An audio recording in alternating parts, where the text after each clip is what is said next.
Welcome to the #1 Drift Podcast on YouTube. I'm Dawson. I'm Nate. And I'm Tyler. Let's get into it.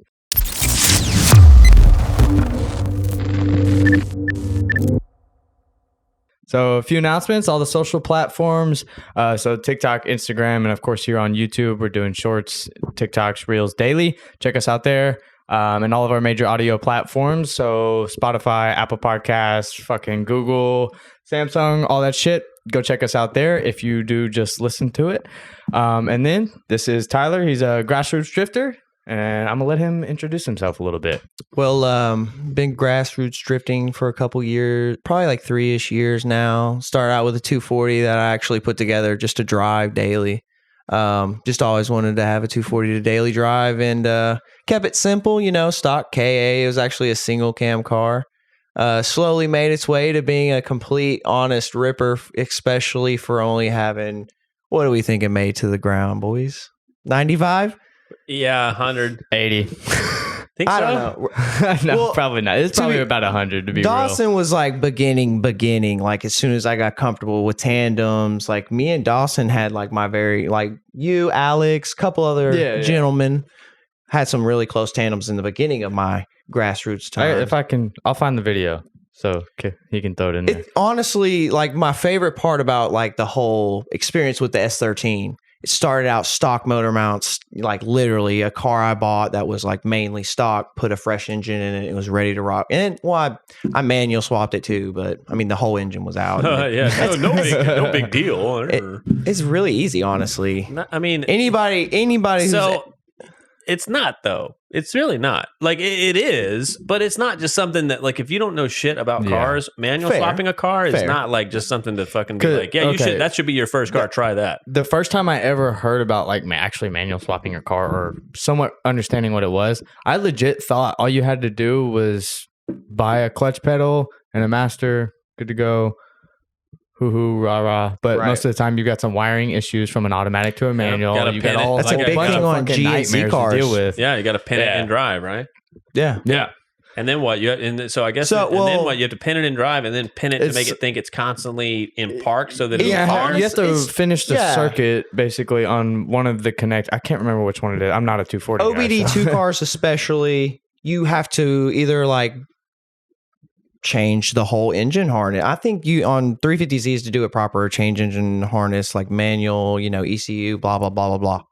And then, the S13 though. Brandon Rose asked me about this today. He asked me about manual swapping a 370Z. Right. I would be willing to bet that it's even more exacerbating to do that on a Z car, on a 370. So there you go, Brandon. If you might as well swap even everything. More tech.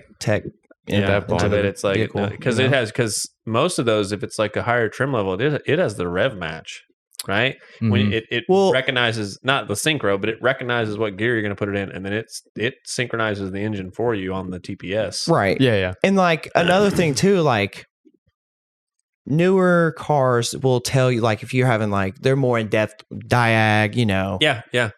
You can, on a newer car, literally look and see what cylinder is misfiring. But like on a G car, you know what you get if you're throwing, the P300, whatever, random multiple misfire. And you have to fucking unplug the core, blah, blah, blah. Yeah, you got to diag it like like the real deal. Computeristics from time to time, it's just what it is, So it's probably way more complicated, like you're saying, to do a 370. You know what I do to see if one of the cylinders is hot? Grab them. I just grab the header. If it's cold, that one's dead. I mean, that's you fuck around and get burned if you're not, if you just like did a really hot run, you're like, damn, seems down a lot of power. You're like, that's a lot hotter than I fucking thought it was. Your girlfriend's like, you fucking idiot. That's totally something I would do. Yeah, I was based on I can see her saying it too. Events that might have happened. It'd be like that sometimes. But I mean, manual swapping to S13, well, it's putting the holes in the firewall, running a hydraulic line from the holes you made, for the master to go in to the slave. Aren't the holes like already technically there? You just gotta. There's like some divots, right? Yes. And you can there's like a template in the firewall. Okay, that's what. So not that crazy. Yeah. It's literally an oval, like not an oval, but a like a a diamond with round edges instead of point. and then you drill the holes out, for the threads to come in off the master. Right. 2 holes. One bigger hole for the cylinder to fit through the firewall, and it's already in the firewall. And I used a Dremel. Like a Dremel with a fucking sharp. Yes. Talk about ghetto, my dude. Like a carbine burr? Like, holy shit, I just sold my daily and I'm about to start dailying this car like within the next week, and I don't want to borrow my car anymore. I got to get to work. That's what I'm talking about, folks. This dude's a fucking cowboy. He drove his car for what? Almost 3 years? The S13 2 years. dailied it for 3 years, daily and tracked it for almost 2 years. I pulled the engine out like a month before it was or 2 months. Yeah. So my car is I feel like my car is pretty crazy. And so when I unload my car, people look at my car because I've done the stuff to it to make it be like the obnoxious ghetto ass project car. Like that was the idea behind the car, is to make people want to look at it. Right. It's like, it's supposed to make 14 to 16-year-old kids be like, dude, that's fucking awesome. And I'm like, yeah, fuck yeah, you should go build a car. Because I want more car people. That's my whole goal, is I want more car people. I want more drifting. And I remember that when I found out that he drove to events, I was like, God damn, that dude has a single cam and he's so much cooler than me. I remember thinking that when he was driving, like, dude, he was like, had tires ratchet strapped to his fucking hood and shit. He's like, or not hood. That was mirrors, but I know exactly. But dude, he was like driving away, and I was like, dude, these guys are so cool, And I got a fucking turbo LS car, and I'm just like, everyone's like, are you gonna pull your car on? I'm like, yeah. But I remember I've had that thought the first event that I met y'all. Well, that's fucking up. Do you not get scared driving it to events? Honestly, you got to remember, this is the 3rd round. We got to do the questions all over again. What happens if you fucking Coke can one? What happens? I have not necessarily Coke canned, but I've been hit in the front, and the whole core support to this day is not right. You know what I mean? Your radiator? Cheers to that. It is complete, it is bent, and it still to this day, shout out Mishimoto, that bitch is still hanging in there. Well, I mean, not anymore, That's what I got in the back of my car. Well, I mean, I'm impressed. That thing is... At least you got lucky with Mishi. They fucked my fucking radiator up. Remember?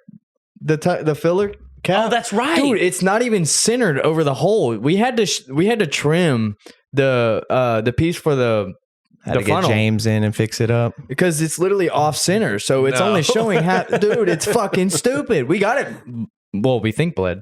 I think we haven't drove it yet, but yeah, that was stupid. He remembers, somehow he remembers the car only getting to 85 degrees. I remember the car getting to 165, which I thought was normal. I thought it did. I thought it went to 165, 175. We thought it was in Celsius and we were converting it.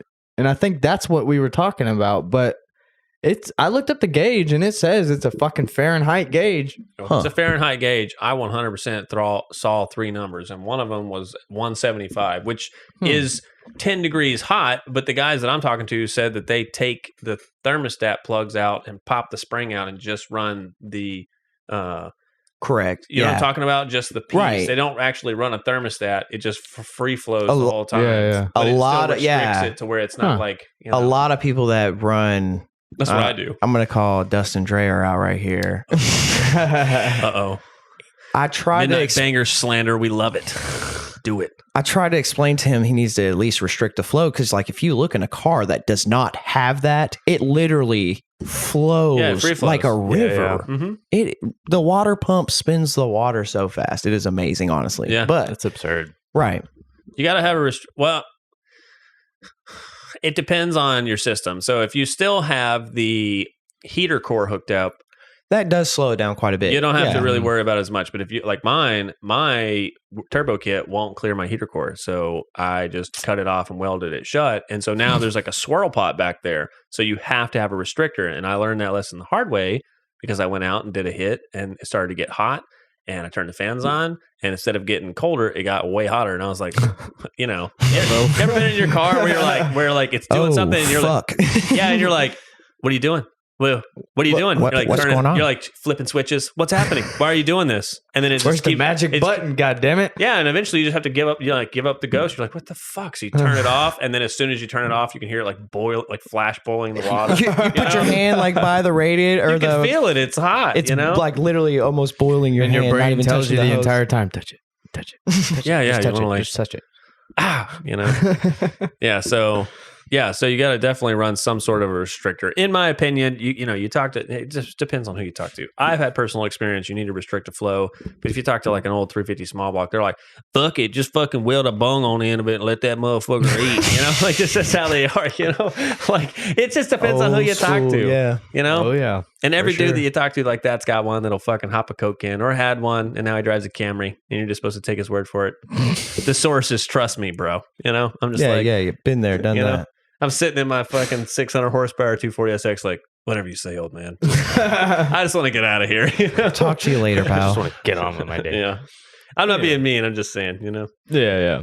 Well, what do you do for a living? I'm actually a automotive technician. Ah, that's right. You're at Nissan. I did that for fun. Anyways. What kind of what are your main jobs there as a technician? Like, what do you do? A little bit of everything. I did a transmission the other day, diag, just a little bit of everything. Change the oil, rotate the tires. Oh yeah, all the jazz. Fun stuff of working on cars. Well, what cars do you have? Well, I actually have 2 G35 sedans and a 89 240 SX. Yeah, which we talked about a little bit. Right. So you have 2 Gs. What's the deal with that? Yeah. I would like to hear the like summarized story of the 2 G cars, but also the reasons that you bought each one. I know why you bought the black one. You wanted to go up in power. Why is there 2? And what are the different? Honestly, I know why. We got off track too. I didn't even honestly explain to them like the whole deal with the 240. So I guess I'll get back into that too. Go ahead. So that honestly had a big play in it. Stupid. Sorry, had to. But so I was daily driving the S13 like for 2 years consistent. No daily. It was the daily. Every day to work. Going to visit family, going to see buddies that live 30 minutes away, driving in and out, everywhere. I drove the car. I drove the car roughly. How many miles do you think you put on that motor? I know. Too goddamn many. I sold it to a guy that comes to the track. His name is Wes. And, I just told him, straight up, like, hey, this thing was a freaking beast. I rebuilt it like 70,000 miles ago. It's roughly 70,000. It's like. You put 70,000 miles on a KA and drifted in a daily day? That's insane. Yes. And the craziest part. God damn. When I rebuilt it, I didn't even change the mains. You can piss in a KA and it'll still run. I swear. You didn't change the mains? No. That a boy. Nice. Me and Mr. Dreyer, I call him the piston ring god because the man is. Well, that's a whole nother story for another day. What's he doing? Eyeballing piston rings? We use the filler gauge, but the way we grind them down. You use a grinder? Yeah. Yeah, me too. In a file, I have a video of me and Ben doing that. But dude, there's a video of me and Ben. We used if you have Molly composite rings or Molly carbon composite. Do you take turns hitting side to side or you just go like I gotta ask you that because Dreyer got a little wild once hit the so we did one of them and it took it from like 24 thou to like 32 thou, that's a grinder. It's going 13,000 miles an hour, so it was like 13,000 RPMs. Correct. Yeah. And so we just nicked it and we put it back in, and me and Ben were like, that meme, the Sully meme, where he's like, that's what we both do. Play it, Kevin. Yeah, play the Sully meme where he's like, oh fuck, because we were like, damn. So then we ordered another one. And then we started trying to do it manually. And like, dude, I don't care what anybody says. Filing rings takes forever, dude. It's not hard and it's not complicated science, and it is absolutely necessary. And so, dude, you just fucking right. You just go on like this, dude, for like, and like it comes like it comes like you're a fucking RC toddler. Toys R Us toy. It's got like a little fucking tiny little lever on it. And you just spin it with 2 fingers like you're a fucking 5-year-old for 20 minutes to shave off like 2,000. So you're like, dude, he's not lying, dude. No. It's just like the most. He's not lying. It's like not tedious, but it's the most unrewarding mechanical job you can do. And so I had an epiphany. I realized that you could tighten down a drill gun onto a Allen head, and then you could stick the Allen head down in the bolt. And as long as you rotated it the correct way, it wouldn't loosen the bolt out of the piston ring gapper. How the fuck you figure that out? I don't know, dude. I'm like hyper lazy. I'm like, I don't want to sit down here for another 2 hours and watch him file down rings. This sucks. Right. So I figured out a jig to hold the thing, and then we mounted the actual ring gapper with a head stud to the actual LS block, put the ring on there, and then I fired up the drill, and we just sat there. And I said, how many seconds you think? And he goes, I don't know, let's check. So we counted the seconds, counted how many thousands it took off, deducted a little bit. Dude, knocked it out in fucking 20 minutes. That's not bad. I had to sacrifice. Whole day's work? Yeah, I had to sacrifice. Nah, not a whole day. It takes like 3 hours to do rings, but 30 minutes. I mean, feels like a whole fucking man. day. I mean, it just takes you forever. could spend a whole day putting a bottom end together and being that guy and being super proper about it, getting every single clearance exact. Every filler get you wrapped. Look at that. Right. Like, me and Dreyer just put a motor together, so he can drive NSS for, the Halloween event or whatever. Yeah. We honed the shit out of that thing, man. Like we honed the shit out of it, and we opened the ring gap up a lot for the turbos. So yeah, hopefully no more cracked ringlets. But hey, it'll last. Dreyer's motor? It's been together a while. He honestly, I think he said it was like 30-ish thousand miles he put on an NA, then added the turbo, and then his alternator died before he did his main overhaul of his whole car. Well, he thought he had, fucked something up majorly. First thing he did was compression test on it. He thought he fucked the engine up. 190 pounds of compression on every cylinder, bro. That's pretty healthy. God damn. Factory's 178 on a dual cam KA, and it did have a thinner head gasket on it with the turbo. Yeah. Dude, it made 305 horsepower, I think is what he said. That's pretty good. On 9 PSI. Yeah, that's pretty wild. 9 PSI. It's pretty healthy. I need to get mine on a dyno so I can flex like that. I wonder what mine makes. Dude, I feel you. Well, I have to. I just don't give a fuck about dyno numbers. But when people flex dyno numbers, I'm like, I bet mine makes. It's kind of like compression. I don't want to be that guy. I don't either. I don't care to flex the numbers as long as I'm over 400. Cool. But that's just me. You care about just fucking going goddamn fast as shit. That's right, baby. I'm trying to turn the earth backwards. I just want to drive, I've been, Dude, what happened to the rolling car show days? God damn it. Bring it back. They got outshined by people trying to turn the earth backwards. They're like, damn, look at that low ass car. And then some S13 with a fucking turbo LS motor comes around the corner and then pulls a wheelie. You're like, oh shit. What the fuck? Have y'all seen that video? Wow, that's very dark. The video where I think it's at Summer Nats, but they're doing some sort of drifting, and this truck, it looks like a trophy truck, but I don't know what's done to it. But he comes around a corner and he's drifting, Probably three-wheeling. Yeah, he's like whatever. I mean, he's going through the corner, and then he gets done, and then he fucking clutches up a wheelie and drives a wheelie down the straight. What? And then that's some fucking power. Dude, every video that I watch is everybody's like, did my boy just drift a corner and then clutch up a wheelie? And I was like, in my head, I'm like, yeah, that's fucking... I want to be that guy. That's what I want to do, Yeah. Fast as fuck, boy. Literally. Exactly. Crazy. Good God. All right. Well, how did you get into cars, per se? It's kind of hard to say. I didn't have a big background on it, but I knew, I grew up kind of around cars a little bit, and then I don't remember what grade, some grade in grade school, I got a book about some car, and ever since then I've just been really cool and fat, it's my shit, Not father figure, but no presence that was in there that you thought their shit was cool. So you were like, dude, I want to get into cars. My dad never modified car, because technically old heads, back in their day, you're supposed to keep the car original and blah blah blah. Oh, straight from the factory, they'll Coke cans. Exactly. Boy, I tell you what.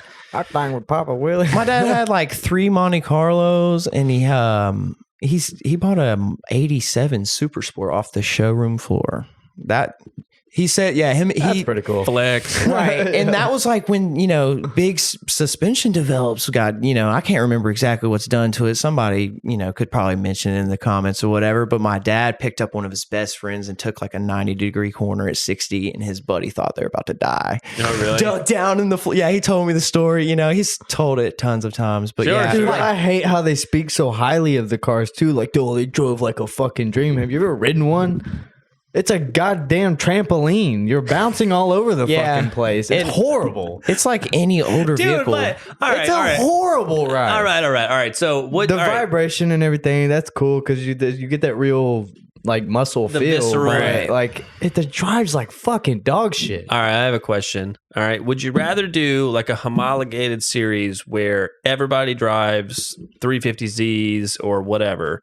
Or would you rather do like a older style Trans Am series? Not would you rather have those two things on TV? Would you rather participate in those things? Would you rather go drive an old Trans Am Camaro or whatever in one of those like Le Mans style races for a track day? Or would you rather like grip drive a Z car? Grip drive a Z car. Oh, fuck you, man. I don't know. Trans Am, man. But they drive like shit. They don't drive well. That's not the point. Unless you put one of those modern frames like TJ did on his Mustang. Oh, dude, his car's so that hard. That thing is gnarly, crazy. Oh, dude, I've seen pictures. That gives it modern suspension and it feels right. I helped him. They're too top heavy. Fuck that. I'm sorry. No, dude. TJ? Yeah, I didn't know that. Yeah, I helped him a bunch. Me and him were buddies. Cool. Yeah, he's helped me on my car too. No, TJ Hunt. Oh no, I thought you were talking about Hawkins. Who are you? Stupid.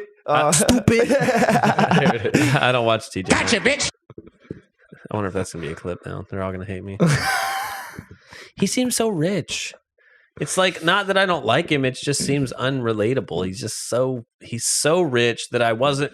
And like, okay, all right. So he's so rich that he's like Adam LZ, but I didn't watch him growing up like Adam LZ, and so I can't like appreciate it. You know what I mean? Like, Adam LZ went from BMXs. Have you seen any of the videos on the 400 yet? I saw the video pop up about the exhaust. Oh my! Hold on. Do you know how much he paid for that car? $100,000. 250,000. Okay, that's absurd. He paid. Oh, I'm just bullshit. He tried to sell it to paid Adam for $100,000 for that car. Huh? $80,000.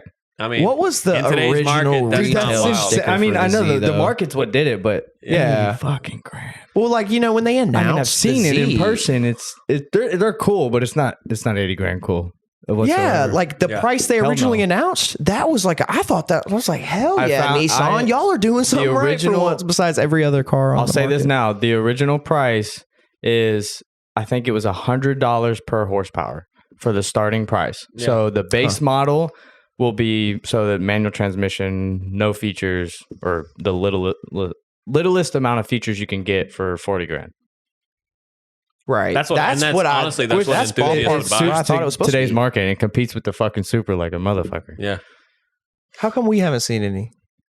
I meant to ask y'all that. We're in Yeah, we bumfuck have- nowhere, Tennessee. Yeah. Yeah, we have like 2 in allocation, but they're not going to be here for a while. And the ones that they're going to send here, They're going to be automatics probably too. Yeah, we'll probably get 1 automatic, 1 manual, and they'll both be marked up so high that someone's going to come in and pay through the nose. And Someone's gonna have to walk in grabbing their nuts. Y'all motherfuckers and the keep buying checkbook them. at the same That's time. what happens. You keep buying them at these marked up prices. You're like, oh, what's wrong with the market? We It's talk about y'all. all these 240 prices. The actual car market's the exact same way. Y'all keep buying them at these insane, absurd prices. They're gonna stay at these insane, absurd prices. I have a rant. Okay, dude, all of the people on Facebook that go after all of the dealerships, right, for marking up their cars for a market adjustment, right? God, yes. It's ridiculous because then you can literally, I'm not even joking, I've fucking done this a bunch of times. You click through their profile, you click on their name, click to the links that in the groups that they follow, you click on them, you go to their things that they follow in Marketplace, you'll find a 240 and you'll go to the comments of the 240 that they looked at that's a roller for $8,500 and they'll say, bump, good price. But they're mad at me because I marked up a car $10,000. You're a fucking hypocrite. Who You're a pays fucking $8,500 for a S13 roller, bro? That's the truth.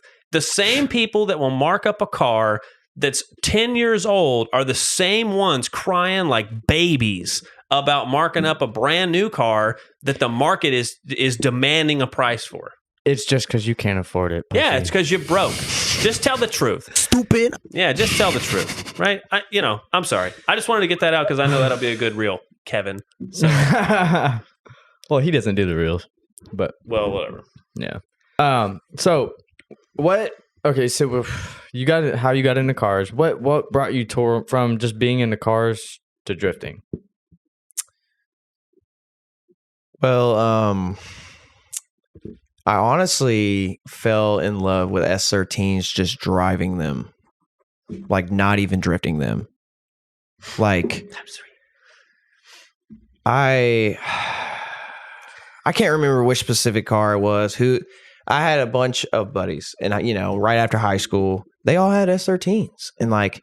Dude, everything feels good in an S13 when you're sideways. It'd be fucked up. If I told y'all like the newer cars I've had and like how I used to be like with cars, like making sure I had a reliable ass car I could drive to California if I wanted to and whatnot, to like what I am now, like, y'all would not believe me. Like I literally used to drive like Nissan Sentras and like Altimas. Hey, don't hate. My first car was a Sentra.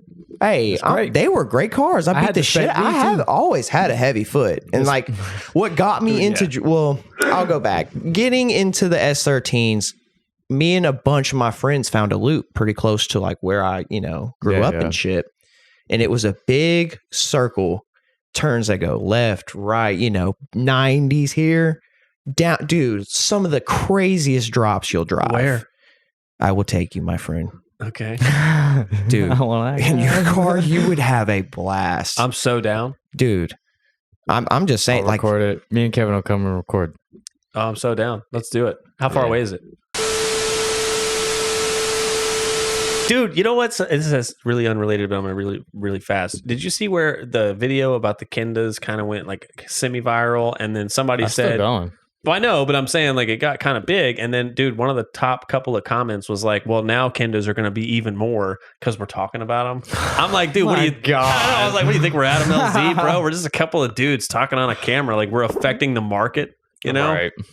I wish I could negatively impact the market. I wish I could make all S13s worth $100 like before. Well, I really would do that, dude. Like I just turn back time, and then I'd buy all of them, and then turn them all into shitty, cruddy race cars. That's exactly what I would do. I mean, no, dude, I'd be here for it. That's what got me into S13s, though. Like, there's nothing like S13 to me. Like, I've driven tons of cars. Like, I don't like the way in a Z car you feel like you're on the fucking floor pan itself. Like, yeah, you're really low. Yeah, you do. Right. And I'm like, I don't because I'm too short. Like barely not 6'1". You know what I mean? I'm pretty decently tall. Yeah. Like, I'm not stupid tall, but like, I feel like I'm on the floor. The seating placement is weird, right? For sure. And like, this is my argument for like everyone. If you own a G Coupe and you own a 350Z and I own a G35, or like anyone owns a G35 sedan, a G35 sedan is like a whole, like it's technically the same chassis, but it is it is not the same chassis. So okay. So here's a question: is the G35 4-door, is the frame longer, or do they just utilize more cabin space? So my understanding, I don't even know if this is correct, but the doors matters, they're apparently the same, like exact same car. Exactly. Is it actually? It's the same car. Shorter doors, longer roof. Nissan just pissing on y'all, not even calling it rain. Same chassis. The roof, from my understanding, the roof is just more far back. The front door is not nearly as long, and then there's a back door. Because if you look on a sedan, on a coupe, the back glass is very slanted. Correct. But on a sedan, it's not. Next time I'm at your house, look at my car compared to your sister's boyfriend's car. Stretch the cabin out a little. Perfect. Good yes. point. Yeah. You will see it and you'll be like, yeah, blew it up. Yeah, you told me. That's another thing. A lot of people hate on VQs and like state they're unreliable. You got to service them. It's not. It's honestly, they're just high maintenance. Honestly, they're really not. It's not his fault. They're not at all. It's not his fault. I'm not saying like you got to change like a bunch of shit often. I'm just saying change the oil every 2,000 miles. Because I put 30,000 miles on that black car, and I've drifted it like 10 events or whatever. Do pulls in it every time I drive it. Every morning past my house. Every morning, dude. It's like 7:39. It's okay. It's like it's a long straight stretch. Don't be like that. In bed, like, dude, fuck. I wouldn't do it if I knew you were asleep. I mean, it's 7:30 in the morning, and I live a mile from work. What do you think I'm doing? Sleeping. I'm sleeping. I don't know. Dude, I get up. I have to get up way early before I go to work, though. Because I drive. Look at me. If I go to work at 8:30, do you know what time I get up? 8:05. 8:15. That's how much I don't give a fuck. I roll into that, but dude, I mean, you say this, but you get them out, bro. You be selling the cars. Yeah, I be selling cars, but I'm just saying, I just bebop up in that meeting. They're like, "Nate, you look tired." I'm like, "That's because I just got up." Just rolled out of bed, you dumbass. Yeah. Hell yeah. Well, what was the first car you built? The first car I ever built, technically, like if we're going to be technical, would be my S13, because the first car I ever put an engine in was actually my brother's car that he drives in tandems with me, like, my main tandem partner. Yeah. Shout out to my fucking brother, because he makes me so fucking proud. Like, he definitely streeted with us a couple times in the 2-valve car. And like, honestly, Mustangs make 30 degrees of steering angle. Ford, what you doing? Like, you couldn't. It's like driving a Frontier in the Mustangs parking lot have at the work, worst wheel specs. Frontiers are worse than Mustangs, but still, it's almost as bad as that. But anyway, that boy was out there, and like, he hit his first couple events stock angle just because we advised him to, and we were figure it out. Just, if you got to go really slow, go really slow. Just figure it out, bro. And then we're gonna add the angle and make it crazy, and you're gonna get it.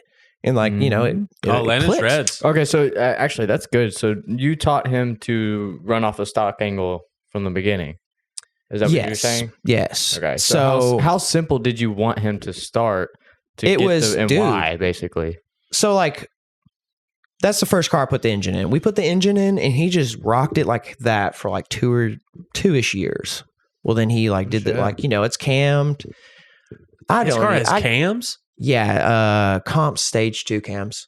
Some type of valve springs. I didn't know that. 80. I don't even remember the size. It's got BBK plenum, throttle body. It's got bolt on. It's almost full bolt on, I guess. It might be more full. Than bolt ons if it's got a cam. Right. Cams. Well, you don't even have to take the head off. Right, I know that. But 4, right? It's a 2-valve car. Yeah. There's 2 valves per cylinder. Yeah, but there's two. So that would is it quad cam or 2 cam? Oh, single overhead cam off. The Cobras, those are Doge. Oh, okay. 2 valves are single overhead cam. Okay, so Doge. Cool. You like my Honda logic? Yeah. Hey, I knew you would understand. I cut my teeth on Honda. Yeah, I got you, bro. I got you. But I'm gonna build a Civic, dude. Dude, the first I never got the experience. I want to do that.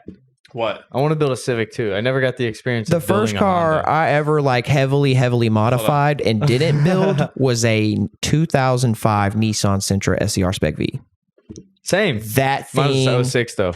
That thing was ridiculous. Fucking fun, bro. The coolest thing about Hondas, when you were talking about Hondas, it has the same kind of like aspect of the. Dude, the best thing about Hondas is that everything is $3. Like, they're like, you can build, dude, you can top to bottom build a Honda for like $5,500. I'm not fucking around. Yeah, dude. That's the best thing. It's like, it would on be our fast cars too. Dude, your car has an RB25. That's probably one of the most, not the most, but it's a sought after engine, right? And my car is like really crazy now. Everything is fucking custom, so nothing can just be like aftermarket ordered. I got to make it work, A Honda is like everything that you order for a Honda is like they just make it. They make everything. You want a skunk 2 manifold? All right. Well, do you want the one that comes up and peels, or you want the one that's like a GSR that folds underneath? Do you want the one that comes over here? Do you want a supercharger kit? Do you want a turbo? And dude, all of it, endless, all of it, dude. Well, is like $1,000. You could do whatever you want. You can build one top to bottom for like $7,500. Can you imagine, bro, if you could build a drift car for $7,500? Civic restoration for like like an overall $2,500 stupid drift car for $7,500. I wish. Yeah, it'd be awesome, Right. But instead, like my computer was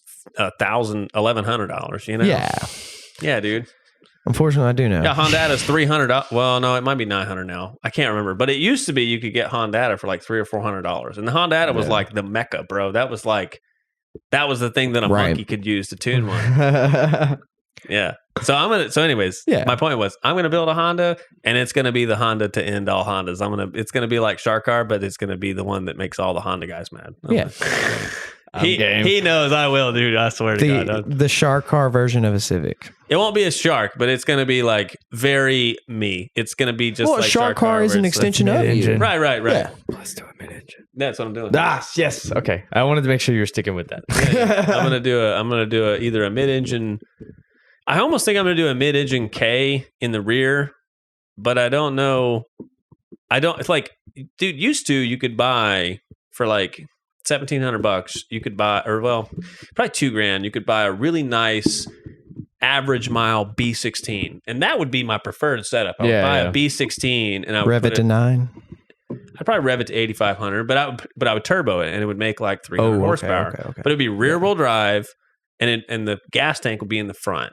I want to make like a Group B rally-esque Honda EF with the B16 in the back. I know people that are listening to me don't think that I'll do it, but you haven't seen my car, and you don't know what the fuck I'm capable of when I'm done. So look at this man's car and then doubt him. I will do it, I swear. All he needs is a roller. Yeah, so I just need a fucking cheap-ass Honda that I can come pick up from somebody for like fucking $3 and a case of beer, and I'll start on it. For real. But seriously, I think I can do it with a K-Series cheaper than a B series. That's how whack the market is right now. Can we build a hybrid like the K24, K20 head or whatever that is? Dude, so the J series is slept on though. It's so slept on. I'm sorry. I don't know. I don't think so. I don't think it is. We got to get Lewis. You say J series? I watched the Boosted They're Boys. reliable as fuck. I mean, you see a bunch of high mileage. I'm just talking about economy cars, you know. Yeah, okay. Like, they're good engines, you put it in but I don't know about a performance aspect. I'm no Honda guy. You put it in an Odyssey, it's going to run forever. The max load it ever sees is 3,500 RPMs, hauling fucking Karen's kids soccer around. Practice. I'm talking about like Boosted Boys built multiple cars and used the J series, and they tried, dude. Don't tell me that they didn't try like hell to make that drift car that they're building a J series. And you know what they swapped it for? An LS. Imagine that. Yeah. So I'm just one of those very like Neanderthal caveman type guys. So if I watch a video of guys that are like they're Honda dudes. They're performance guys, but they are primarily Honda guys. So they're going to say, we're going to stick with Hondas. And they stick 2 or 3 different engines made by Honda that are 6-cylinder into the same car and fuck all 3 of them up or all 2 of them up. And it's not their fault. It's not their fault. But you watch that and then they're like, yeah, we're going to go LS. And in my head, I'm just like, I'm right. I'm fucking right. I'm right. So it just can't be that good of a motor, right? I'm just saying. No, I'm not talking LS shit. Listen, dude. If you're gonna clip this into a reel, I want this included, Dawson. All right, you've made me into this promises. Dude, he's made me into this big internet villain. All right, dude. Everyone knows I hate Porsches. That's like it though. That's like he hates Porsches. Nate hates everyone on YouTube. That's not the same thing. I'm just saying. Gotcha, bitch. I just want it pointed out. I love Boosted Boys. I watch all their videos. Okay, Kyle is hilarious. I watch all that stuff. Okay, so I'm not saying that you don't know what you're doing. I'm saying that I don't necessarily think, unless you're willing to pour a bunch of money in a J series, that it's necessarily slept on. I think you can make equivalent power for about the same money on a K series. And I'm not denying that. Yeah, and I think my argument would be, would it be cooler to go era specific and spend $1,000 or $2,000 more to do a B16 in the rear, or do it do $1,000 less or so and do a K series? But you get all of the tuning capabilities of a K, because the K is obviously better in a bunch of ways. There's like anything and everything for a K, you know. Yeah.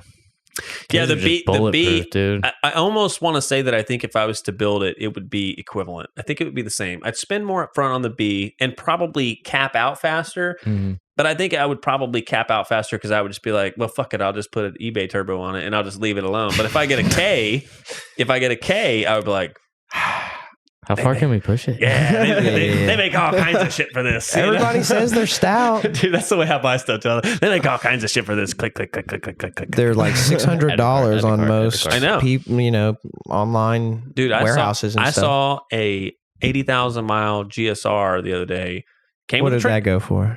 Dude, it went for fucking $14,000. Jesus fucking Christ. $14,000. That is. Did you screenshot it?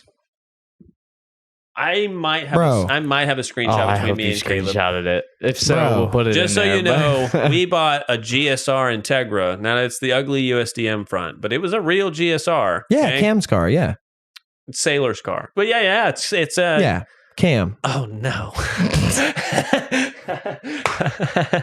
Oh Lord. Yeah. Oh Lord. Stupid. All right. So we bought that car for like $1,000. That's a fucking steal. Yeah, $1,000. Yeah, well, it was broke. Okay? Yes. Didn't fire. Broken. Clutch didn't work. Didn't want to didn't want to whatever. So we go over there. We get it running.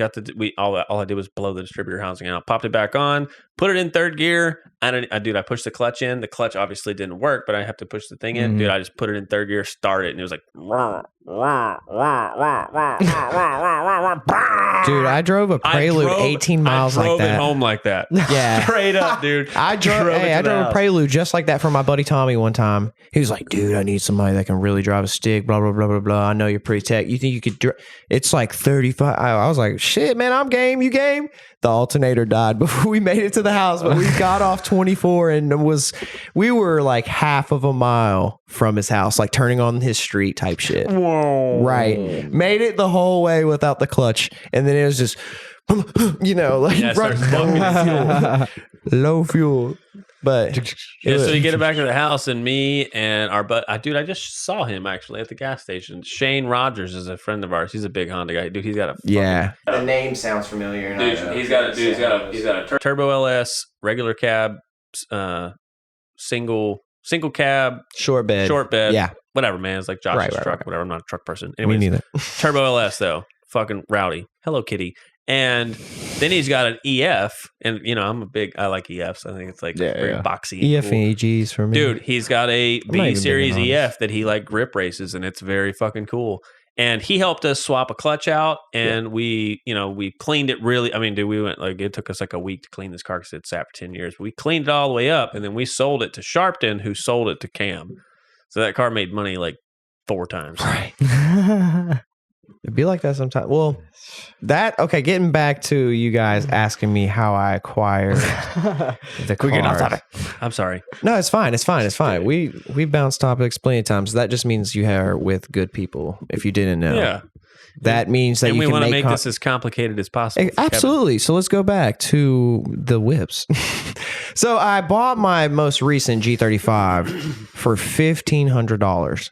Factory 6-speed manual transmission car. So I was like, as soon as I saw it, I was like, man, if this thing wasn't beat the shit, I'd buy it. I showed my buddy Jeremy, and we checked the junkyard, and guess what? Every single body panel minus the roof being fucked up was at the junkyard, paint matched, ready for me. Dude, I was like, damn, do I do this? And I did it. So fuck yeah, $300, bro. Two fenders, 2 doors, the front bumper, and then just a bunch of random bits. But $300. That's not right. I still vote you cover the crinkle on the hood up with. You beat me with roof racks. It's so easy. One day I want to make it stupid, like 600 horsepower car. Like that's what I want to make the fast car. Like, what are you gonna do to fix the roof? Because it's thinning in pretty damn well. Dude, y'all seen it. I'm telling you, just take one of those things that's on the top of Caleb's Scion and cover the rent. Check it. The front, like the impact. Oh, what? The impact is on the like very top in the front, and like that's why the windshield gap is so there. And then the fucking like 2 or 3 cans of sealer they put between it. Blah blah blah. Hey, we're talking about a $1,500 6-speed manual transmission G35. I'm not making funny. That's just funny. I didn't know that the gap on the window was big. I wasn't imagining that. I mean, it's not like a whole ass inch, but it's probably everywhere between. It's probably 3/4 of an inch or like a 1/2 inch thick. It's got some of goop between the window. Dude, yes. That's fucking awesome. Hey. That's awesome as fuck. I love that car. And Dude, yeah. and like I said, I'm going to fix it. The front part is the main damage. And it got the front support for the actual roof itself. Did they flip it or what? The guy said he hit a deer cruising down back roads. Bang. Yeah. And honestly, I had that happen to me in my S13 while I daily drove it. It clipped the right side of the car and it flipped the deer up and the ass smacked the windshield. I paid fucking $350 for a brand new windshield. Oh. For my 1989 240SX, that's worth $400. Don't say that. Don't say that. I mean, S chassis, not anymore, S baby. chassis loyalty will be Drift like, tax, baby. Yeah. That's a $12,000 car. Yeah, that's some a 12 people. Shit. Before Dude, I cut I've the had trunk. offers. I've had offers on shit car for $3,000 as a roller. Dude, it doesn't have a pedal or a fucking steering column. Dog. Oh God. You crazy for not That's taking absurd. it? Nah, hey. You know how I'm I the am, same dude. Once way, I yeah. buy something, I like fall in love with it. I can't. That's I can't. same let it with the go. car. I'm the same But I'm gonna cut the front part that's fucked up completely out of the car. But when I'm gonna cut like the pillar, like my arm is the pillar. I'm only gonna cut a certain extent out.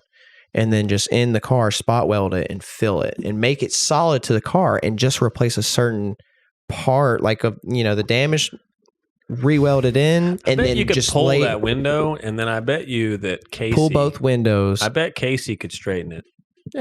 That or cut. I don't doubt that he could just drill the pinch welds out. Blah blah blah. I don't know that he would even. I don't know, dude. You haven't seen Casey. His favorite thing is a hammer. Yeah, that thing is. Did you see the damage on? He's got what Yeah. he'll probably use. I guarantee it. He fixed that in a day. That man is crazy. What? You remember the Hell yeah. damage from that wheel coming off? Did you see a picture of that? Where it bent the back of my car up and tore up all that fab work? Casey fixed that in one day. Have you seen that quarter after? Like, did you see it when we were outside of You can't even I tell. mean, yeah. It's beautiful. The line. Dang. Hey, dude. Right. You want to hear something crazy? The line on the driver's side of my car it's false. It's not real. We bondoed it, and then he took a fucking ruler. Wire or drill. Mm-hmm. No, he took a ruler and put Hell, whatever and made a false line Yeah. to match the other side. that's beautiful. Dude, he did that all in one day, and I was just like, dude, and I didn't know what to do. Tricks I of the stood around trade, handing him man. beers, so I was like, "You're awesome, man. If you need anything, I think I paid him like $300. Do you want me to go get you There's some nothing you food? can do, Dude. because That's a skill like amazing. that, you just gotta stay the fuck out of Bro. the way. That's all you can. Casey's a good guy, though. Oh, he's the best guy, dude. He's a killer. He's the best.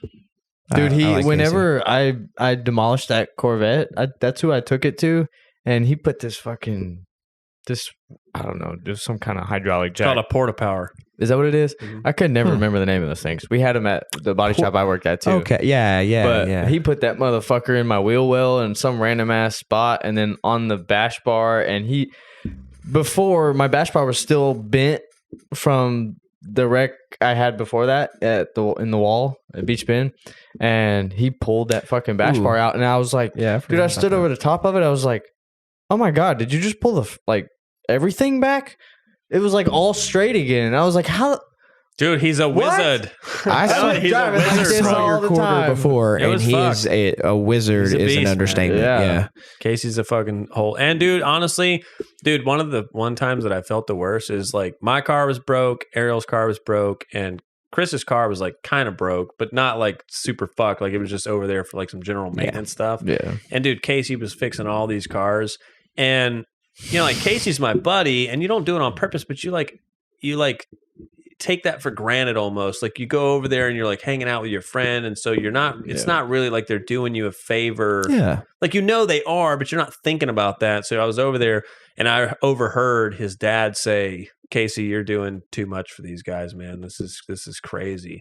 And like as a father, I agree. If that was my son, I'd be like, Yeah. "Dude, you need to tell these guys to fix their own shit." Yeah. But I as his mean, buddy, I felt horrible. Right. I started sweeping the shop, and I was like, "Dude, is there anything I can do?" I just tried to be more. You know what I mean? Like Yeah. you just feel horrible. Like I felt bad about golly. it.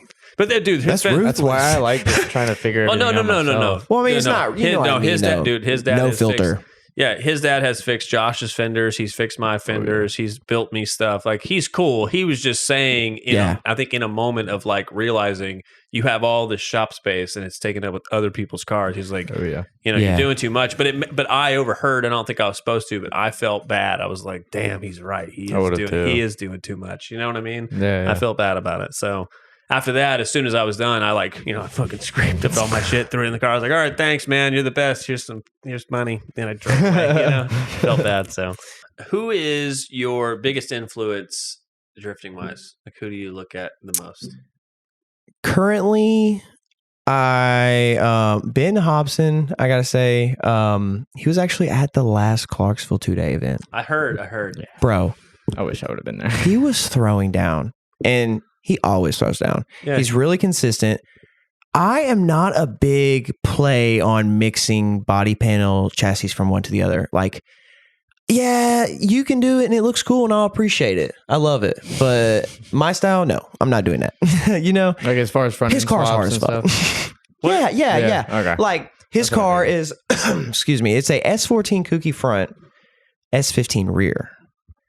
And I'm not really big on it, but Ben.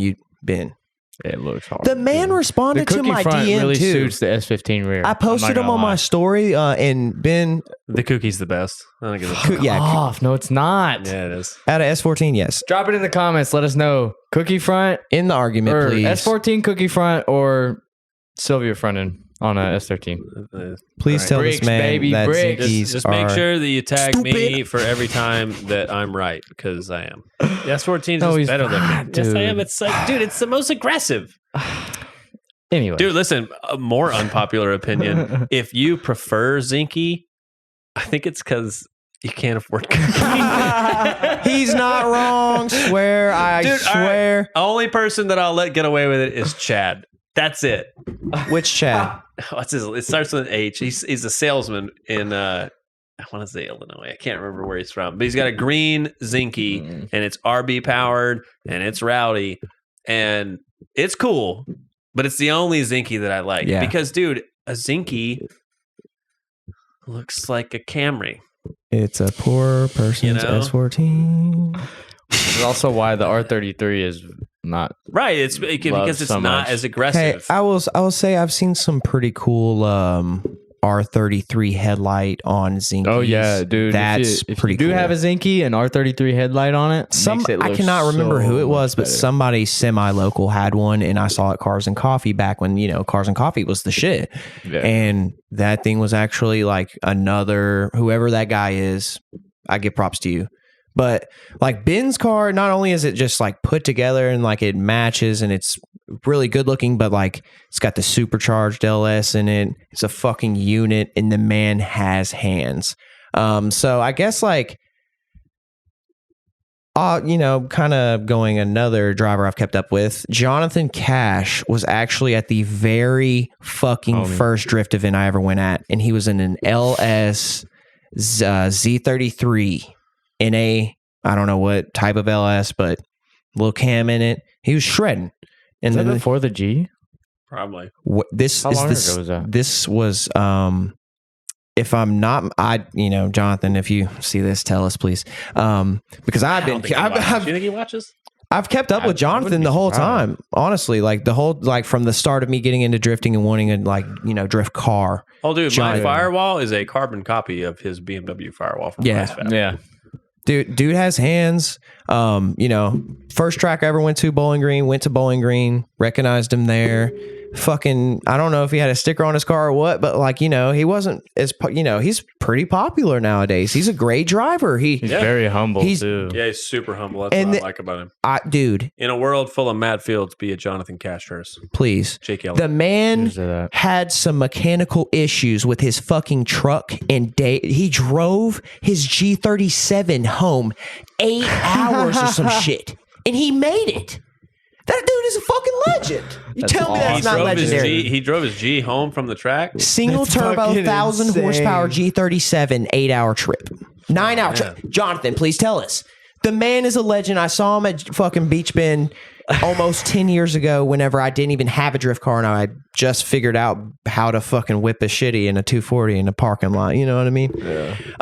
But I do keep up with him pretty good. You know, like I said, I guess that would be like the hometown here, you know, even though we're, you know, Middle Tennessee area, you know, Bowling Green's right up the street from us. Yeah. It's only an hour and a half.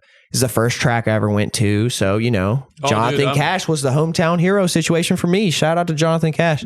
And another, probably third most liked driver, Julian Jacobs. Pretty, animal style. Yeah, bro. The man has hands. And I cannot get over the clip of him going down that hill in the fucking bone stock fucking 240 horsepower VQ 350Z car he has. Yep. And he messaged me, shout out to fucking Julian Jacobs, another humble fella that actually responded to me, like just generally, like I posted a story because I saw his car hitting fourth fucking gear and I'm like, yo, what final drive is that? You know, he responded. Shout out, you know what I mean? I love people that aren't too good for the people, man. Like, you know, genuine good people. I'm a big fan of, you know? Dude, we answer every comment. You have to. Yeah, you have to support the people that support you. Yeah. I answer all the comments. But you know what I'm saying? I feel like if you ever like stop doing that, it makes you seem like you're too good for it. Like I don't, you know, I understand exactly what you're saying, bro. I don't answer the ones that are like, you know, like one of the top comments is like, "Who the fuck are these guys?" And it's like, "Oh man, wow, everyone's so mad. We're saying the quiet part out loud that you're like, now you gotta be relevant to an opinion." Actually, we're saying the exact same conversation you are having in the garage with your buddies. We just have the balls to say it out loud to the entire world. Right? Sorry, I don't care. Fucking reel that. Stupid. Thank you. Stupid. Because you are stupid. Anyways, on a more positive note, what's the most memorable moment in drifting you've had? Ooh. That's hard. Most memorable one that comes up. Like if someone was like, dude, tell me your best drift story. Tell it to us. Honestly, my favorite, like it's not even like a specific time, but my favorite, like one of my favorite parts of drifting is just like back to putting the engine in my brother's Mustang. He's a technician too. He makes a living turning wrenches now. If you told me that shit 5 years ago, I'd tell you were fucking high. You know what I mean? I would not believe you. Yeah. But like 5 years ago, I never even put a fucking engine in a car before myself. You know what I mean? I was just a fucking car guy and I was getting into it, like just starting out. You know what I mean? I knew how to drive a little bit. That's, you know what I mean? I figured out how to drive a little bit and I had to figure out how to fix some shits, fucking run them off the ditch and, you know, blah, blah, blah. This is a good segue. What is the most ghetto track fix that you've ever done? It can have failed. I'll go back to that. My favorite. Oh, okay. My favorite. No. You're good. You're good. The most memorable thing to me is the fact, like, just me and my brother, fucking like, who's always on my door, like, yeah. Me and he just chases really well. He makes me really proud, and like I just love doing it with my brother, man. Like, you know, I gotta say that's a really cool thing. like there's sure, and you know your brothers. Yeah. That's how we all met. There's a couple of shots where like Josh is in my car and Caleb's in his car with like somebody, and we're running doors. Right? Yeah, and dude, you'll remember that for the rest of your life. Dude, I don't know. A lot of people will never grasp. Oh yeah, they'll never understand and that's honestly pathetic. And the picture that somebody took, or the couple of pictures, was taken on like a potato phone, you know? It's not good. It's like 90s grainy style looking, you know? But they sent it to me, and dude, I was like, dude, fuck yeah. I made it holds all the emotion in the picture, though. It's awesome. Yeah. Like you grow up playing Forza or not Assetto, but what's the other one where the cars sound like a calculator if you hold the button? What's the game? Fuck. What's the other one? Not Need for Speed, not Forza, the other one. Gran Turismo. Yeah, Gran Turismo. Thank you. The PlayStation version? Yeah. It doesn't matter what motor you swap in, they all sound like okay, that game. We grew up playing those games, and then to turn it into where you're both real life doing it. Gran Turismo 3 was pretty realistic for its time and age for drifting. I will say that. A lot of people who are listening to this will never experience what it's like to grow up with someone and talk about doing something. And then not necessarily, I mean, we did it on purpose, but a lot of it is by happenstance, you know, like I happened to get into drifting when Caleb was in Knoxville, and then it didn't pan out for him in Knoxville. So when he moved back, now that he moved in with me, his bills were basically cut in half and his drive to work was cut in half. So he had the expendable cash to start drifting, and like it all just worked out perfect to where, it all just came together. All the stars aligned where we could start drifting together. And then, dude, you know, I'm sideways 70 miles an hour. I'm looking at my brother, and he's got the big white eyes, and I'm white knuckled, and I'm like, dude, this is fucking lit. You know, the best moment of my life. Yeah. Nobody listening to this podcast, or most people listening to this podcast, will not experience what that's like, and it is an awesome feeling. I agree with you. It is one of right. I'll never experience that. What is your dream car build, and why? Not the G car. Oh yeah. No, like a true dream build. Like summarize. You don't have to tell us like, you know, like, oh, I'm going to use this type of hardware to fasten the bolts down like Josh does. ARP this, ARP that. Oh my God, now you really sound like him. That's a good one too, man. That's a really good one. Come on. I told you it was hard, kind of. You want to give me? I mean, it's not hard, but like you want us to give you ours before you answer yours? We haven't done that yet. Actually. Yeah, that's true. Let me turn the table on you guys. What is your dream build, Nathaniel? My dream build? Yes, sir. All right. So my dream build is probably between two different cars, and one of them is an XLR. You know what an XLR is? Yes. Okay, it's a Cadillac. It's a Corvette in a suit. Okay. If you've been watching, do those have 6 you liters? would know that. No, they come with North Stars. Which Yeah, they're shittier than my ex-girlfriend. So like, I'm not going to run that motor. I'm going to swap in an LS. Now, supposedly the rest of the driveline is pretty similar, but I'm not going to probably run the rear mount transmission. And Does it have a torque tube? Yeah. So I'm not really interested in doing that. I'm going to pull all that out, and I would probably do like a regular T56 Magnum in the front, bolted to a, you know, either an aluminum 5.3, or maybe if I really wanted to ball out, do like a 6.2 single turbo. 6.2s are spicy. Just depends on which one you get, I guess. But they're all spicy, specific. But whatever.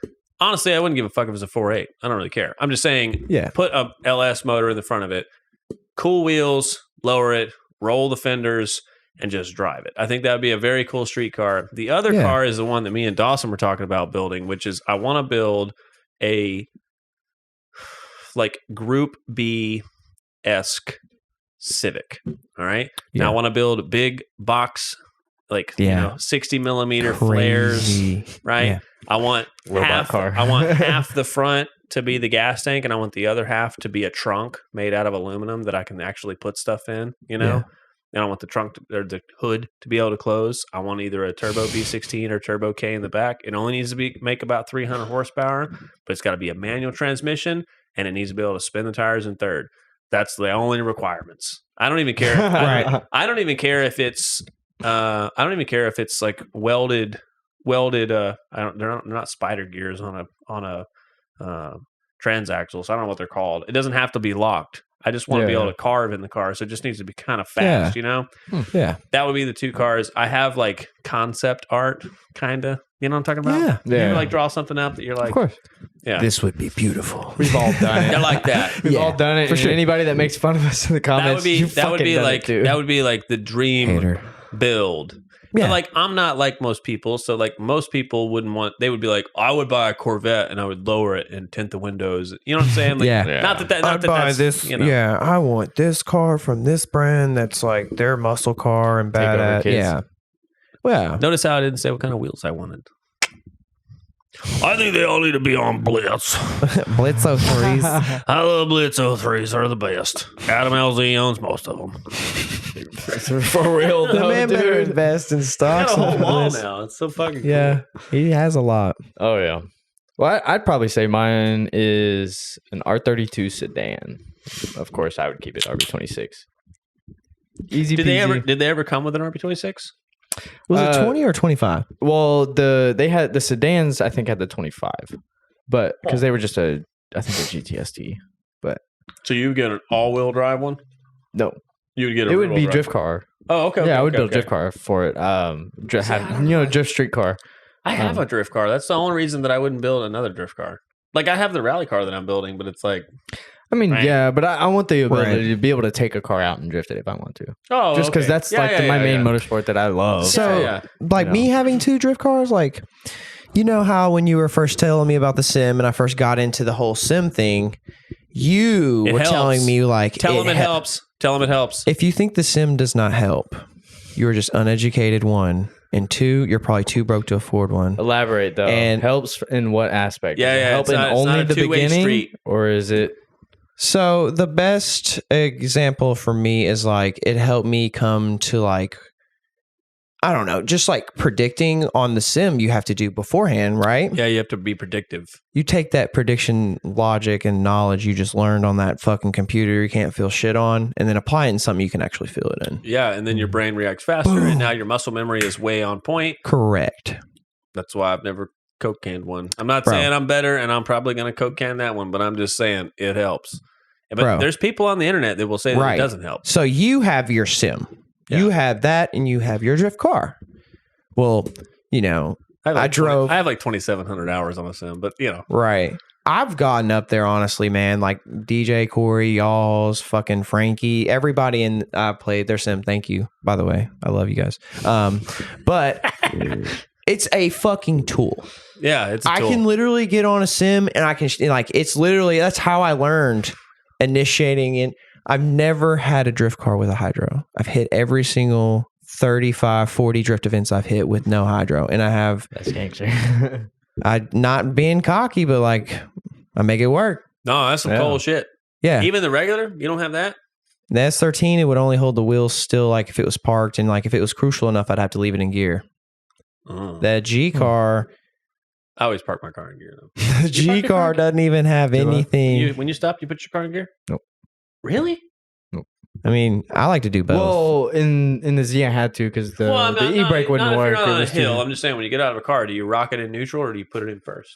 That's what I'm explaining. With the Z, my e-brake wouldn't work, so I had to put it in gear. Right. But in a normal car, like my old Mazda, because it was a manual, I would just leave it in neutral with the e-brake. Same with you? Really, I would just add the gear mainly just like on slight and like major inclines or whatever, just in case. But if it's on an incline, I'd do it for sure. Basic driving, I just do it out of habit. I mean, now I've done it out of habit though, because you know the 240s is whack. I might as well just leave it in gear for extra, so CYA cover my ass. And then the G there's nothing hooked up in the rear. There's nothing there. It's literally just the little clip on the fucking cable in the. You're not even running suicides. You don't even have a brake at all. No, e-brake does not do nothing. It's literally just the cable. It's still connected to the foot brake though. Oh yeah, the caliper's still there. But shark car's not like that, right? Yeah. Yeah. Well, on G and Z cars, the shit like the drum, the pad, the shoe, whatever the fuck, 1980s brake logic bullshit that they used in 2003 because they slacking. I don't even pay attention to that shit on my car. If it ever gets loose, I just get a wrench. Well, I mean, I bought it like that. And I mean, I honestly just bought the GK Tech dual caliper bracket and then the very nice handle, the lines, all that shit. Oh, you bought like a legit kit. Yes. Brand new rear calipers, Wheelwood Master. Like, dude, honestly, I think I'm like 700 and some odd, like close to 50. And I'm like, damn, that's it? Like, for real? Like, I figured it'd be pretty expensive to have a decent ass hydro. So it's 800. I thought it was cheaper than that when I bought mine. I did too. So for an S13, it's almost $800, and that's just for the brackets and the Wheelwoods. That's not with a handbrake. Right. That's about because I got a PBM hydro with the Wheelwood Master. It was a reverse mount. PBM I got Chase nice, though. They proud. I did that so that I could put an ODI bike grip on it. That was the only reason I got that one. Those are flex. Those are so cool. That's what I used to run. Dreyer has them in his fucking car. 2 of them. The shifter and the fucking hydro. I'm like, you fucking little crafty motherfucker. My hydro is so ugly, dude. I mean, mine's just a big black pole with Dude, at least it's not the fucking like ghetto ass brass knuckles that you made that were like 5 times anyone's fingers. Hey. Do you know why we did that though? Do you know why we did that though? I remember. Do you know why I did that? You've told me, but I totally don't remember. Okay, so when I first put it in there, we took the car out and I tried to pull the handbrake going 50 miles an hour, and like I am like I'm not a sim racer. I'm not a fucking nerd, all right? But I am a sim racer, and so when I pull the brake on the game, the fucking brakes come on. You know, there's not there's not a lot of there's no lag, and so like I'm going 55 miles an hour in my car. I pull the brake, and no matter how hard I pull it, it would not lock the rear brakes up. And so Josh was like, "You're going to need to get a bigger." Proportionally, yeah. I need to get more. I need to get more ass from the thing to the brakes, right? Huh. And I was like, "Well, I can't do that before tomorrow because, of course, it's me, and so I'm working on my car the night before an event, right?" Right. So I was like, "Dude, I need more leverage. Do you have any more pipe?" I was going to weld a pipe, onto a nut and screw it down on there, right? And he goes, "No," and I go, "Okay." So I just cut notches in this pipe because the pipe was bigger around than it was tall. And so if I cut it in slats, I could turn them up and make it look like brass knuckles. And by the time I was done, it was about 7 inches taller, and I could go 70 miles an hour, and I'd yank it and go, and it'd lock them up. And I was like, I'm going racing, baby. I love it, baby. That's literally, dude. It's on. Yeah, I went to like, dude, and not only that, this is like even more crude than the system that's in it now. Now there's like 2 bolts that are synced that I put on there, then slid a pipe over it and welded them together, then took it off, welded the top of them so they're really in there. This time we slid that brass knuckle look. He calls it the brass knuckle. I just did that because that was the only way I could think of to get leverage, you know? Right. Okay, we just slid it down on there, marked a hole, drilled a hole, and then put a shank bolt in it and fucking ran it home with an impact until it Send it. Dude, I did a year like that. And dude, everyone would be walking by my car and like the steering wheel would come off, and I didn't have a hanger or anything, so I just sit it in the seat. People walk by and I'd be like, what the fuck? Look, you see this? What the fuck is that? You know? It was goofy, but it was. I've honestly never had a quick release. And all the cars I've modified, I've not had a quick release. Your cars aren't caged though, right? I've never had a caged car. All right. So I'm with you. So when I had my car before, I wouldn't pull my steering wheel to get out because there's no point. I can just, I still have the raisable. That's why Dreyer got his. He never had one. And he has door bars like fucking Chris. They up there. Chris's are cool. But do you want to climb out of your car like that, guys? I gotta say, nope. I gotta say, getting in and out of my car. I've been driving it for what's today? Friday. I've been driving it for a week, and it's easy to get in and out of. And I watch Chris getting out of his car, and like I'm just like, it looks miserable. It sucks. Chris, I love you. Chris, I love you. You're a great guy, bro. But like, bro, you are too tall to be having your door bars like that. Oh, dude, you should have seen him wiring the car. It was awesome. Oh, dude, it's memes for days, bro. You ever like, all right, dude, Chris is so talented. He's so talented. Oh, he's one of the smartest people I know. But dude, wiring guru, and he make a little Play-Doh person. Okay, make a little Play-Doh person, and then hold him in your hand, and then take the roof of a car and fucking go like this and squish him in the top of it. That's what he looked like when he was wiring my car. He was like, like this. Will you hand me that Deutsch connector right there? Just dude, for like fucking 8 hours. Giraffe nickel. Yeah. Can't. Dude, Donnie got in my car. Donnie Skibo got in my car, and his head comes close to the bar. So if you imagine the height difference between them, that's what it looked like. It's laughable, dude. It's laughable. That's crazy. Hell yeah. That's awesome. You never did answer. What was your dream car build? Yeah, I'm sorry. No, it's fine. It's fine. No, you almost have to stand up for yourself on this podcast. Yeah. We'll just talk over you. It's not on purpose. Well, if I had like a car I just wanted to build to be fucking crazy, and like obviously I'm into drifting, so it would have to be like a drifter style car, you know. I would do like a fucking crazy ass MK4 Supra. Yeah. Nobody fucking drifts them, and I mean I know people do drift them with LS swaps. But no, I want a GT. Are you talking shit about that car? What, the LS swap Supra? Yeah. Isn't he selling it? I don't know. He's selling it. Don't talk shit about that car. I like it. I saw him post it for sale. Oh, really? I swear to God. The purple one? The purple one. Yeah. Dude, he may have changed his mind. I don't know, but I did see it on Facebook for sale. That dude in blue just literally reviewed that car. That makes so much sense. Think about the hype train that you're on. Oh, fuck. Gotcha, bitch. Zing. Damn, that's a wild shit. Oh my God. Toyota Supras are just like one of the first cars I like really thought were fucking cool as fuck. You know? Dude. Just like, holy like seeing an MK4, your first initial reaction. What the fuck is this? This thing is fucking... Yeah. Is that a Supra? Well, yeah, that's what we say nowadays because the car wash dudes. It's timeless, man. Awesome. Yeah. It's timeless. It literally looks like a fucking jet fighter in there. And they did that shit on purpose. All the gauges, all the shit, the GTEs are fucking bulletproof. They're good for 6 or 7 stock. Like it's the tuners, it was the perfect thing for the market at the time. And then not only that, but it was a tuner's fucking dream. Like whoever else fucking said that, they're not wrong. If you look at the car too, it's like one of the only cars in the last, let's say, 40 years that doesn't matter if it's done all up or it's plain Jane. It still looks good. Yeah, that's right. Dressed up to the teeth or stock as fuck. It's just very mint condition stock. You're like, cool holy fuck, this is a time machine.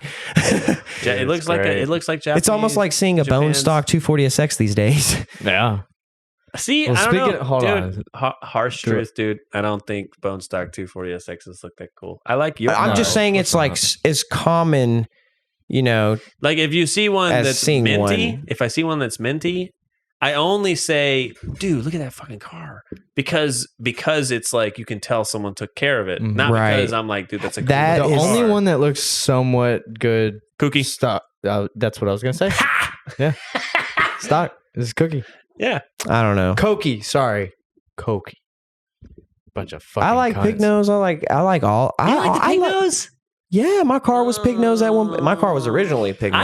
I had a pig nose SR. Yeah, it's an 89. You like the pig nose from the factory? Yes, it's cool. I think it's, dude. Listen, if you were to go back, if you were to go back to if you were to go back to 1989, compare it to another car. Exactly. Compare it to another 89 car. It's okay. It's like the time frame thing, right? No. Yeah, you got in 91 when they released. But dude, I can't. The pig nose just. Not only did it look better with the shark, like the shark nose is what I would prefer, honestly. Of course. Sure. But I have a spare shark nose bumper. I have like $800 or best offer. Right, I'll sell you mine for. I'll sell you mine for $780. I got 2. But I mean, if you think about it in the time frame. When that came out, they're like, damn, the shark nose does look better. The dual cam engine, like 20 more horsepower. They were like, oh, okay. You know what I mean? Like, I understand. I'm saying now, I'm saying contextually now, when I see one that's really nice. Yeah. And when I mean really nice, because I'm, it's in some part right, of me, I'm talking like I'm a 240 person. It just needs to be one color. If it's one color, I'm like, dude, look at 240, bro. It's one color. Right. That's crazy. Right. It doesn't matter if it's pig nose, shark nose. We're all 240 guys. Right. We're going to point it out. And there's like 2 different styles of stock 240s these days. There's the I just bought this car and I'm about to ruin the fuck out of it. And it's still stock, but I bought it off some old man for $500 because got super lucky and they didn't know that it was a fucking $8,000 car. And then there's the ones that actually have fucking bone stock mint, like clear coat, still pristine. It was in somebody's garage its whole life. Somebody really, Daniels. one of those cars. It's one or the other. It's a fucking pristine ass car that somebody's grandma had, or it's fucking this car's got a cracked dash, but it is one color. It does have the full interior in it, but I feel like there's a fine line though. If it's too pristine, like you're saying, with the paint, the clear is still there. That's like what every bit of the interior is like still there, and it looks actually like someone barely sat in this fucking thing. Dude, deep down to my core, I would hate myself for life if I fucked with that car. That's where I'm at. Like, that's the next thing I want to buy. And if anybody wants to sell me their grandma's 1993 S13 coupe, I will pay the money. I want a bone stock example just because I am a 240 person. It is literally like if I were to describe a 240 SX to someone, I would describe it to like the best way to get into cars and ruin your life and just want to be like have a race car and like a car you can drive on the street too. Mason, blah blah blah. Mason Burkett. B. He has a S13 chassis. God damn. It was. Oh, dude! I thought there was a door opening. No, we're good. The cat was messing with the door. Dude, you missed it. That last episode, there was a cat messing with the door, and me and Dawson were looking at each other like, "Is there an intruder?" Are we about to get robbed in the podcast? Yeah. All right. Anyways, Mason Burkett we're good. Mason Burkett has 2 S13s, and he'll sell them both for $1,500 or best offer. Now, one of them needs a bunch of stuff, and one of them only needs a motor. Now, how pristine are they? I mean, I want like 240 SX. You'd have to do work, I mean, I just want. Like, I gotta tell you, I want a stock example. Like, it doesn't have to be perfect. Like, if it was like the mediocre, like I was talking about, like the mediocre or fucking perfect. If I found a mediocre one, and even if I had to pay like $3,500 for it, I would do it, and I'd drive the car once a week, and I would have me like a really cool stock example and be that guy. I know. Hate. I don't hate. Listen, you've just been watching the podcast too long. He's undressed you up where he thinks I'm this big. I just know how you're. I just know you. You know what I mean? I just don't like. I sell cars, and so I don't give a fuck about stock cars. So like, if I drive, dude, I can drive a stock R35, and I think it's a piece of shit. Because I've sold them. I've sold them. I hate them. Right, they are. They are. You ever dude, anything past like 2008? You want a reality check, dude? Jump in a $125,000 Black Edition GTR. Turn the wheel all the way to the left, and then try and pull out of a parking lot, and it'll go. Dude, it's $125,000 before tax, and it clacks. Get in a 2008 Evo. Turn the wheel all the way to the left and pull out. You know what happens? Fucking nothing. It's so true though. I've driven so many GTRs in Manheim. They're junk. They're not as great as everyone makes them out to be. Dude, I know you can make them fast, but well, I mean, there was a guy that lived down the street from me. He had an R35, like right when they weren't like cheap, but they were like 70. Cheap enough for people to buy them. 70 and used, and put 70 in it and make a fucking cool ass car. Yeah, for sure. But like right before it was gonna give them the world to hurt, they sold. He put a transmission in it. Just guess how much he paid for the transmission that he bought. $20,000. 26. Imagine buying a transmission for $26,000. Gotcha, bitch. They got your ass. For real. All right, so Adam LZ got his Porsche ran into. He didn't wreck his Porsche. The Porsche's wrecked. Oh, everyone made it seem like he wrecked it. Yeah, no, I saw a video, and I don't remember if I watched it on his video or on someone else's like story. But like, dude, he's like coming around the corner, and you can see they all three get on the brakes, and this fucking, I don't know if it was a Chevy or a Ford, but it fucking careens into his car. He was okay. So they were doing their little Porsche run that he does all the time. Yeah, and he was leading the pack instead. Right. So they had a bunch of Porsches just going down this fucking hill flying. But around this turn, it was a fairly blind turn. So they were kind of just going slow. They weren't doing anything crazy. And I don't know how they got that footage, but I have it and I'll play it. But you can literally see it, dude. He just barely comes around that corner in a truck, dude. He just nowhere, going nowhere. Yeah. Where he's turning is taking him nowhere other than off a fucking hill. The guy said he was trying to. The guy said he couldn't see through the corner, but there was someone behind him, and so he tried to pull off to let them by. And like even Adam said, I can see how if you're not familiar with the local processes on the Dragon, that you would just see an opening and be like, okay, I need to get off so that these guys can go by me, because I'm sure that's annoying. Like you got some kind of high horsepower car riding your ass, like, hey, whenever you're ready, get out of the way so I can haul ass.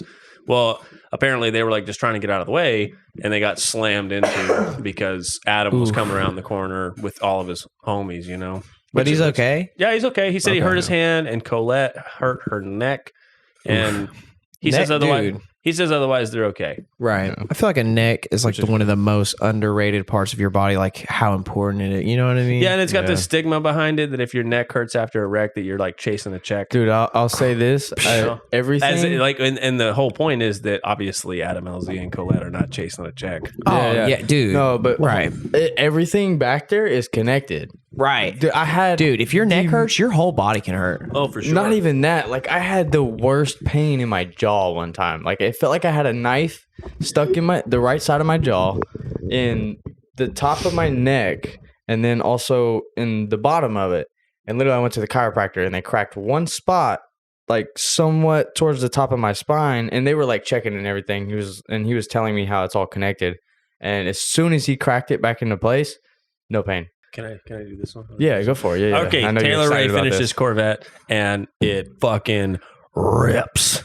That thing is fast nasty. as fuck, boy. Dude, that is. insane. I will just go ahead and say it. That is the baddest Corvette build on the tube.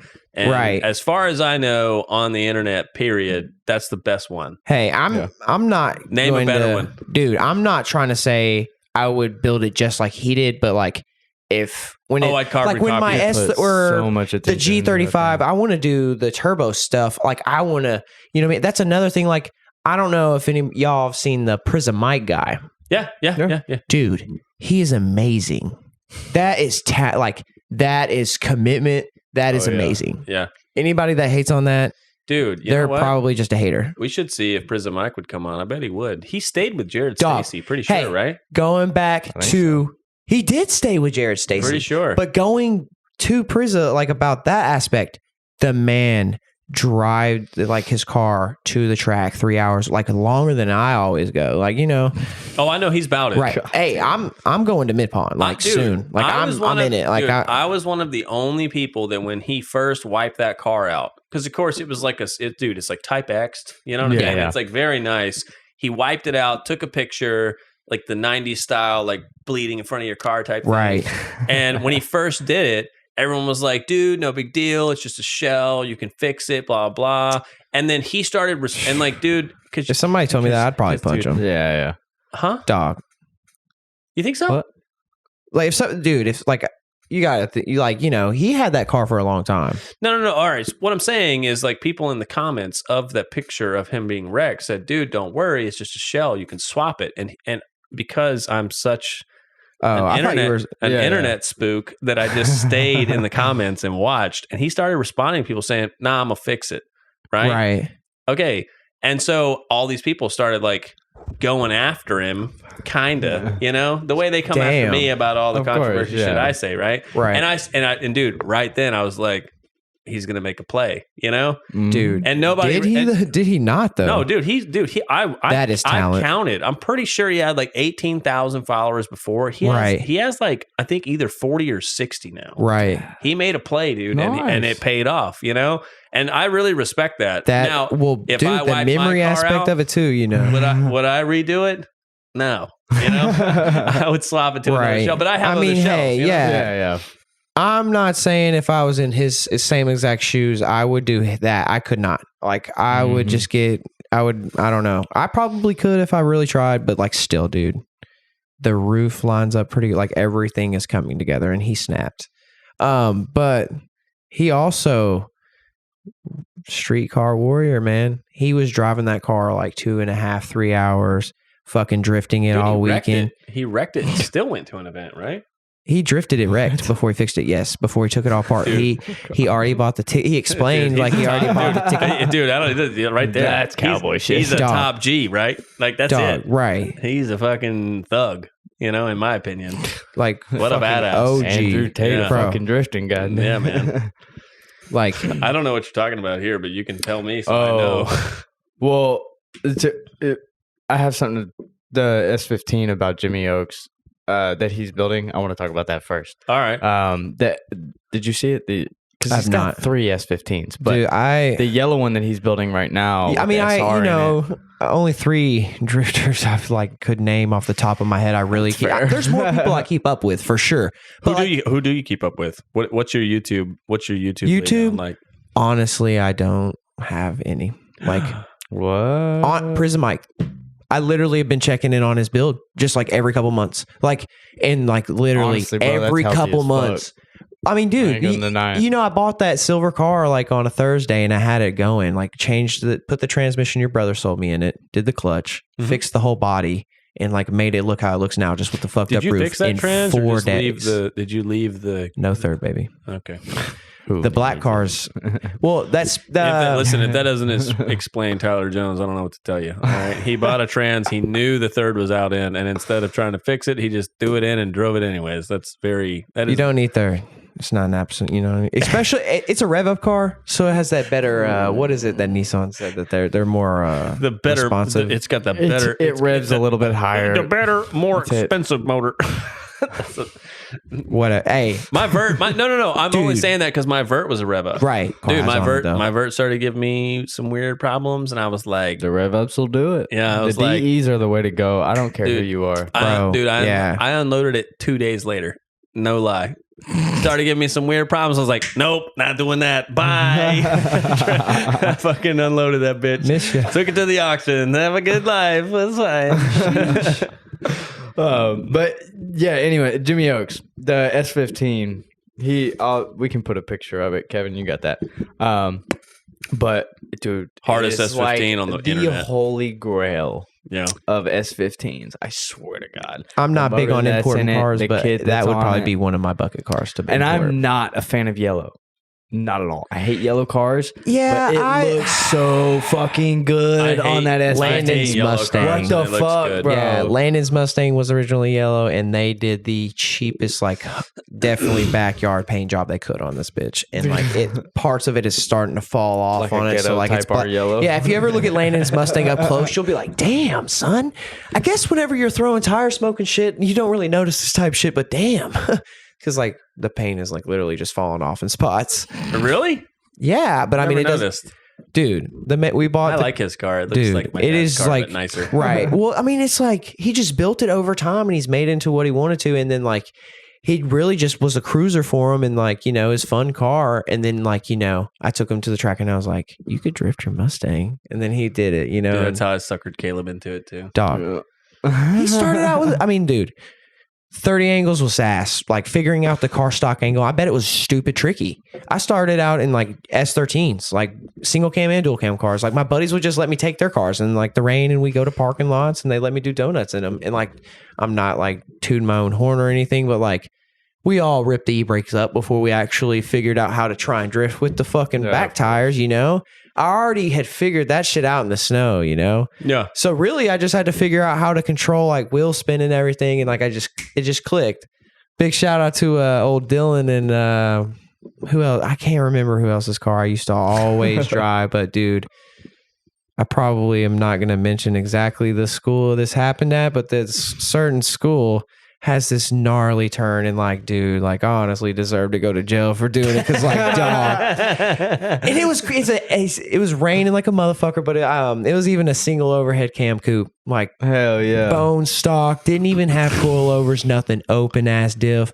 I just came into it hauling ass in third, wah, wah, and just walk. It has the longest bend in front of it, and they just shouldn't have done that. You know what I mean? I had to hit it while I was young and reckless at least one time. Yeah, of course. It was their fault for putting it there. And my brother was in the car. I'm 30. If you tell me where it's at, I'll go hit it like tonight. I mean, dude, it's in the parking lot of the school. What school? We're not saying after. Can't be telling on ourselves. Anyway. Back to Jimmy Oaks real quick. Yeah. Good God. We get so off topic. I swear to Kevin's God. gonna be like, dude, these motherfuckers, bro, I hate them. No, you don't. But anyways, so we all know whenever we put like 3M tape on anything, put a spoiler on, whatever, the residue that is left over when we take it off. Okay, so the rubber wheels that you can go and buy at the parts stores, whatever, if they even have them. Yeah, you know what I'm talking about. Yeah, so put it on your air tools. Yeah, you can put it on a drill, and it whatever. It scrapes all the extra 3M tape off. This man found out that you could take a rubber valve stem cap or rubber valve stem that goes inside your wheel, put it inside of a drill, and it'll fucking take it off. It's the same thing. Dude, it'll fucking take it off. I swear to God. Hey, Jimmy Oaks figured that out? Dude, yeah. I'll get Kevin to screen record it and he will put Jimmy it in Oaks is here. genius. In case you didn't see Jimmy Oaks' video. Actually, it's the same thing. Just don't do it on the bumper. Yeah, only on metal parts, so ready? Oh yeah, look at that. It's working great. It actually works like this.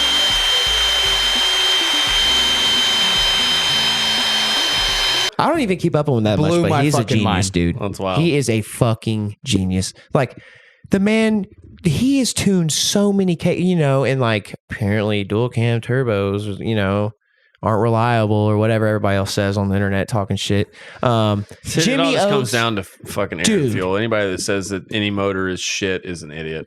Jimmy It Oaks all has just comes tuned down to so whatever. many like stock hay cars that hang in and they're His like just Civic on is 8. awesome.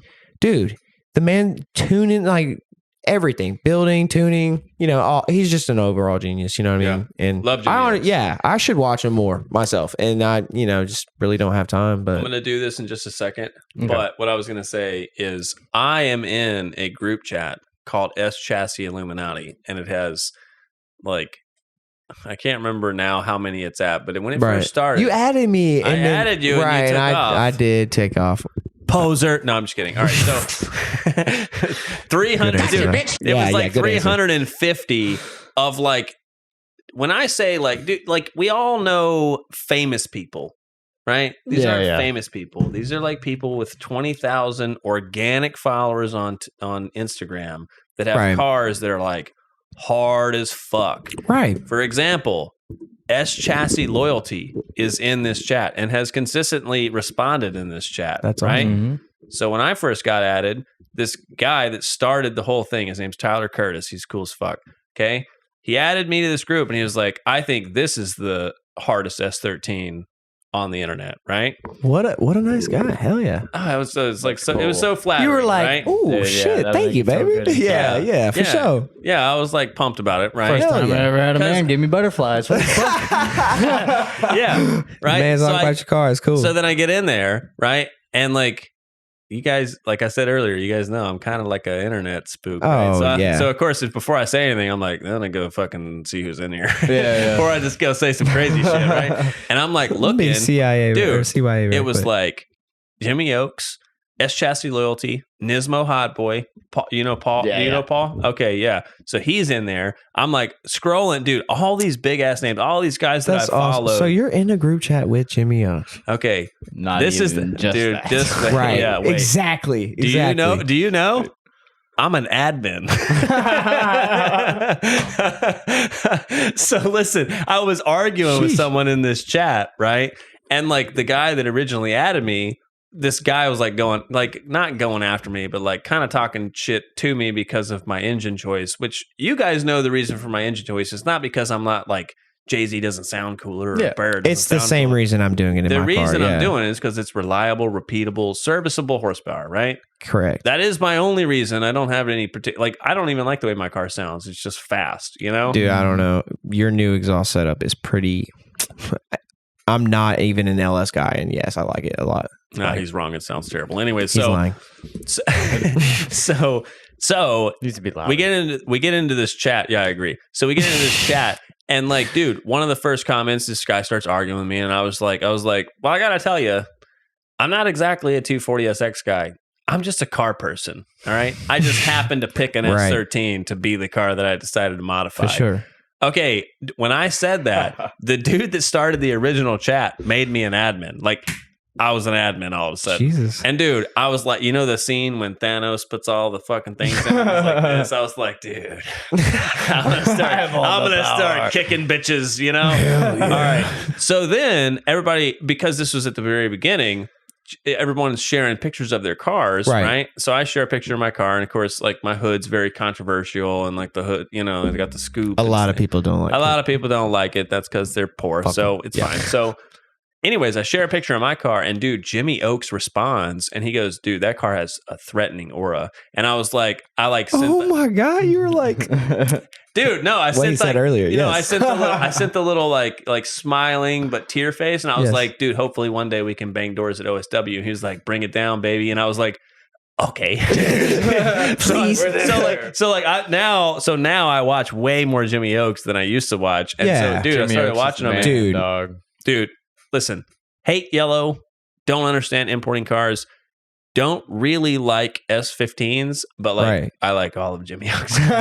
Dog, yeah. Flex, you know, we have similar style, even though we have very different builds. Like, you know what I mean? Yeah. Like, I'm the same way. Like, if I ever got an imported car, to me, in my eyes, it would be pointless and not just pointless, but just stupid to import and pay way too much money for an imported car that we have in States. Like a Toyota Cressida. What about Brennan's? Oh, dude, this is awesome. What about Brennan's Barra swapped R? Dude, that's I have been nightmare. Yeah, I don't want to go too into that. I want to let Brennan explain all that. I genuinely worry about that. Yeah, he's going to come on. He's just been a little busy. But hey, Brennan, come on. You got the personality for this. Come on. Oh, dude, he'd crush it for sure. Yeah. Oh, he'd do killer. I mean, yeah. The more you do it, the better you get. You know what I mean? Yeah. Knock the ice off. Well, let's move on to this. Next topic. That's you. All right, so this one says his name is G35X, I think. Looks like a 4-door G35. So he's Dollar General Tyler Jones. He spelled out 35. Jesus Christ. All right, he said he was responding to someone else. He said, I was looking for someone to bring up the Euro scene. Those dudes pay so much for repair parts. We all know maintenance is expensive on Euros here in America, but parts are crazy expensive for them now compared to 4 years ago. So that's a good point, because we don't really talk much about Euro as much as we do about Japanese and American. Obviously, American is cheapest. Yeah, we brought up E36 think about it, stuff though. like that every once in a while, but it's everywhere. 5 years ago, you could still find I bought my S13 from those people that you actually knew. But yeah, I bought it from them after they blew it up. And it was automatic still, and put a window in it. You know, it was a great car. But anyway, fuck, I forgot what I was getting at. Damn. We were talking about the Euro scene. Oh yeah, how expensive dude, it is. I paid $900 for my fucking it. I drove it home. Yeah. Really? I drove it for 900 miles on 400 miles, 200 or 300 miles on 3 cylinders, and I was not worried about it, dude. I got 2 engines for $200, bro. Right, and that's one of the engines I built and got $70,000 out of. Yeah. It was literally 69,500 and some odd miles. Mm-hmm. It was so close, man. But yeah, I had to put my big boy pants on. I need some power, baby. Well, I need some power, anyways, baby. let us know if you want us to dive a little bit deeper into some Euro stuff. All right.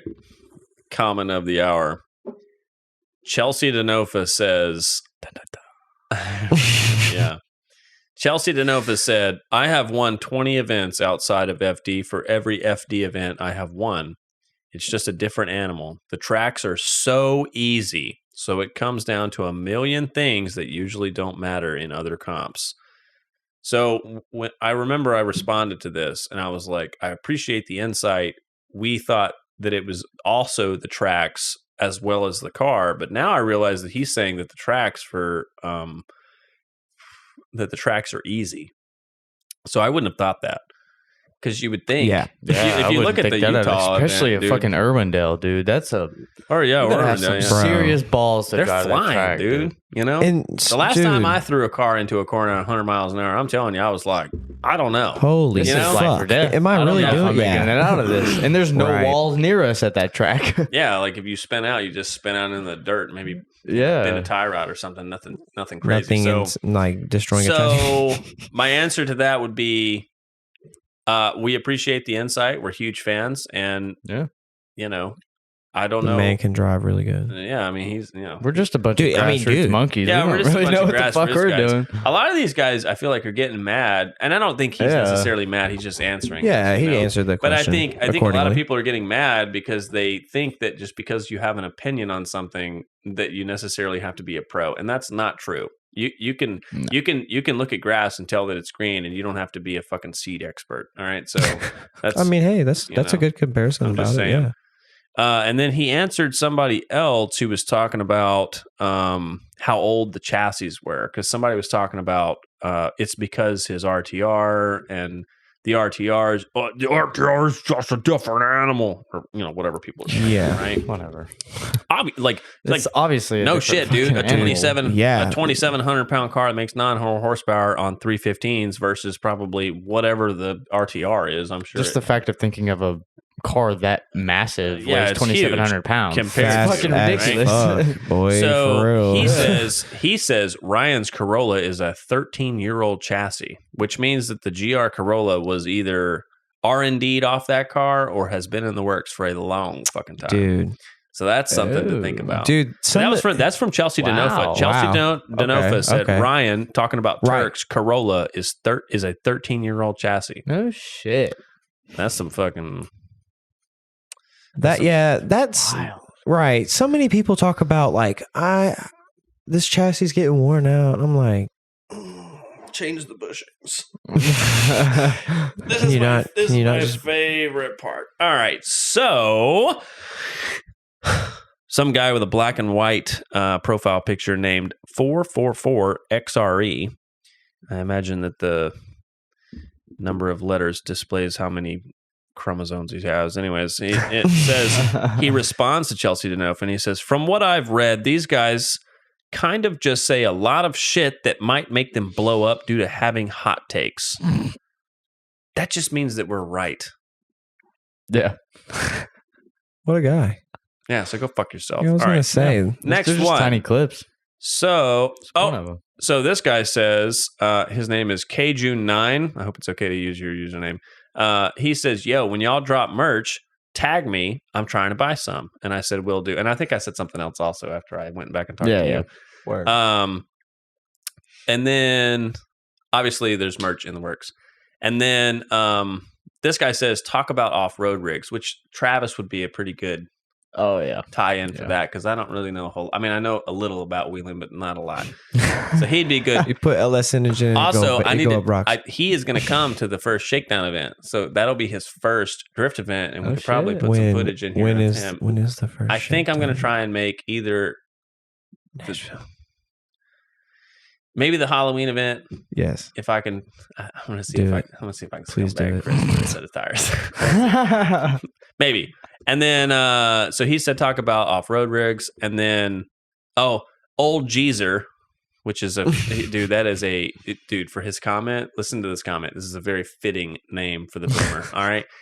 This is responding to me saying, what type of a tow rig you should buy, right? Now, if you talk to different people in the game, they're going to say, go buy a diesel and then go buy a $5,500 enclosed trailer to pull your car. Like, no. You shouldn't do that, okay? Unless you want a bunch of debt. Yeah, dude, unless you're trying to go comp racing, right? Like you're really trying to be serious. Yeah.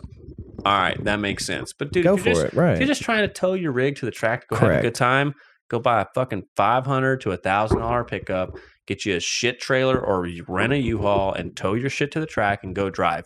Mm-hmm. This guy, whose name is old_Jeezer. I can't imagine what your take on this is going to be. Says, do not buy a $500 pickup truck. They rarely even make it home, let alone tow shit. I towed I towed my car for a whole year on like a $1,200 pickup truck. So you don't know what the fuck you're talking about. So anyways. Brennan's first truck was a 2001 Silverado. 2001 Silverado. It had probably 250,000 miles on it or some shit. And it had a crack in the head, so it leaked coolant consistently. Oh. Yeah. I didn't know that. And he towed his stance car, the Lexus that he had, the big body Lexus. Brennan was a stance guy? Dude, bro, what? He was like the stance guy. You didn't know that? You're joking. You did not know that? Dude, no. Kevin, you gotta put a pickup of Brennan's Lexus that he had. Actually, we gotta pause the entire show. You gotta fucking see this. What the fuck? There it is. Shoo! Yes. You don't get the full car, but I mean, dude, it's full VIP. Dude, I told Brendan to good. drift the LS400 and have it like as a cool ass little seat time car, and he was like, "Dude, that sounds kind of dumb." I was like, "Damn, I only got you one love left. them though. Like, Yeah. they're good cars." He was like, I didn't know Brennan was not a drifting. stance guy. That's news to me. I feel like a whole flood of memes are going to be coming soon. Yeah, I mean, I'm not. You think I'm just gonna let that go under the radar? I mean, "Did you not ever just have like a really low car with good fitment and stuff?" No, absolutely not. Not for him. My brother had two. I remember your Mazda. My brother had two Hondas that got into magazines. You know what I had? I remember, dude. I had a Honda Civic that had a B20 VTEC on nitrous. Right. That's what I had. Yeah. I've always just had cars that were meant to do the job. They're just to do the thing that I like to do. B20 on nitrous. Oh, it's fast as fuck. That's awesome. Dude, it's like the coolest thing ever. You Yeah. First it spin, second it spin, you put it in third, it stops spinning, you push the button, it starts spinning again. It was awesome. You know? Yeah. Dude. All right, I got this comment from his name is a very prestigious type of name. It was very well thought out, you can tell. It's called Lil Motherfucker Joe. And he says, in relation to me questioning questioning the reason that LZ is in FD, which is, I don't give a fuck when anybody says it's pretty inarguable. I mean, he is in FD because FD needs LZ. LZ doesn't need FD. And pointing that out doesn't make me not an LZ fan. Okay? So he says, I'm just pointing out the facts. Okay, yeah. I'm just saying the quiet part that no one wants to talk about. That doesn't mean, you didn't say the man did not have hands or anything. No, dude, he's a fucking cold motherfucker, dude. Yeah, he drove his S15 and was rookie of the year. I mean, he's won a clutch beast. Kickers how many times? I don't know. He's like Literally, unfuckwittable there. And dude, you have all these guys in the comments that are like, "Oh, he has a whole team of guys. He has a whole team of guys, and they go with him to clutch kickers like he's a pro, and then he wins, and that's why he wins." It's not why he wins. He wins because he's good. That's why he wins. Stupid. Yeah, go ahead. Gotcha, bitch. I fucking hate these people. Anyways, little motherfucker Joe, who has 423 followers, I think. I don't know. Less than my 15,000, says, "Who the fuck is this guy?" Laughy face. Who the fuck are you? Who the fuck are you? I'm Adam L.T.'s cheerleader. I want to look. Hold on. Oh, look. He's welding on some pipe. Who the fuck is this guy? Who the fuck are you? Shut the fuck up. All right, that's the last one I got for my negative part of the commentary. You're going to go to Dawson. It's so weird, right? It's so backwards. So usually I'm the positive one, but when it comes to this stuff, it's like I do the negative part, and then at the end, Dawson's like, "It's rainbows and somehow." You're so negative. Anyways, what I need everybody to do, if you're still left here in this video, go tag Whistling Diesel. Yes. Wow.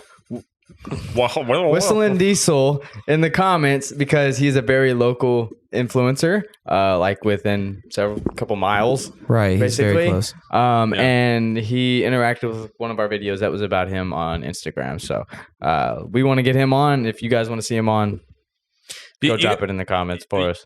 You guys are doing really good too. Yeah. We have like 18,500 people that are following the stuff right now. I want everyone to please just go tag whatever social media brand you can grab off Whistling Diesel and put it in the comments of one of our reels, please, because we would love to interview that guy. We'll go to him. Go to him on Circle of Drift podcast or whatever. Yeah.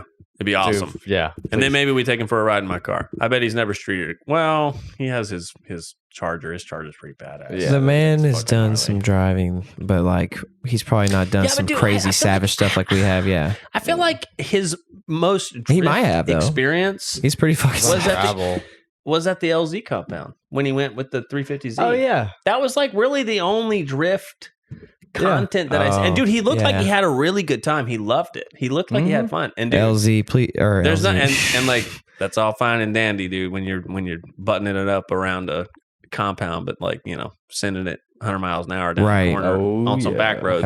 It'd be a little different, you know? Yeah. That'd be cool. That'd be very some cool. Adrenaline is there, let me tell you. Nope.